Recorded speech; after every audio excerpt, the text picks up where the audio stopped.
A woman enjoyed the practice of baking bread for members of her family. She also made an extra one for a hungry passerby. She kept the extra bread on the windowsill for whosoever would take it away.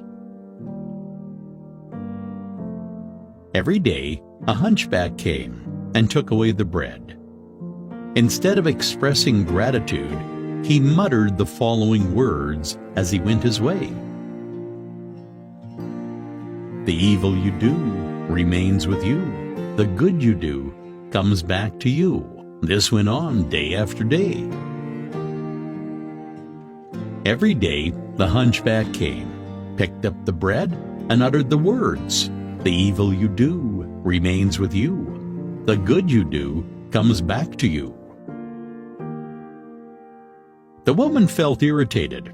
Not a word of gratitude, she said to herself. Every day, this hunchback utters this jingle. What does it mean? One day, she decided to do away with him. I shall get rid of this hunchback, she said. She added poison to the bread she prepared for him. However, as she was about to place the loaf on the windowsill, her hands trembled. What is this I'm doing? She said to herself. Immediately, she threw the bread into the fire, prepared another one, and placed it on the windowsill. As usual, the hunchback came, picked up the bread, and muttered the words, the evil you do remains with you. The good you do comes back to you. The hunchback proceeded on his way, blissfully unaware of the war raging in the mind of the woman. The woman had a son who had gone to a distant place to seek his fortune.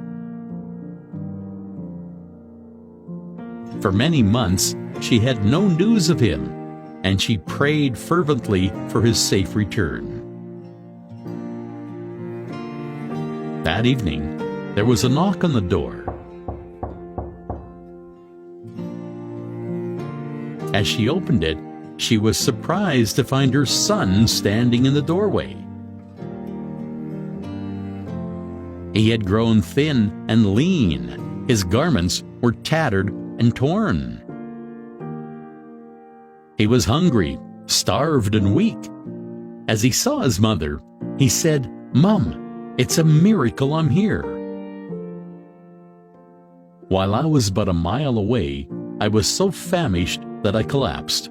I would have died, but just then, an old hunchback passed by. I begged of him for a morsel of food, and he was kind enough to give me a whole bread.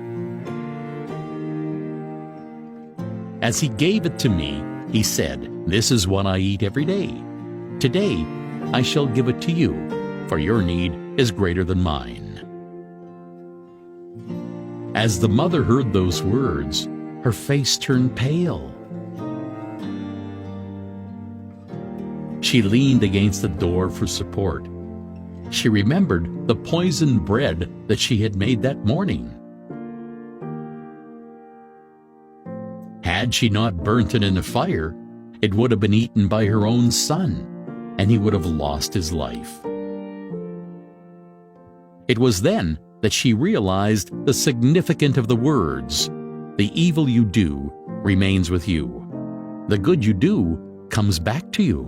Our actions and words are born from our thoughts. Every thought is like a seed, with potential to give rise to more such thoughts again. This is why it is important to be vigilant of our thoughts. When we think thoughts of harming others, it's like tossing a dagger at the sky. Sooner or later, it falls back on us.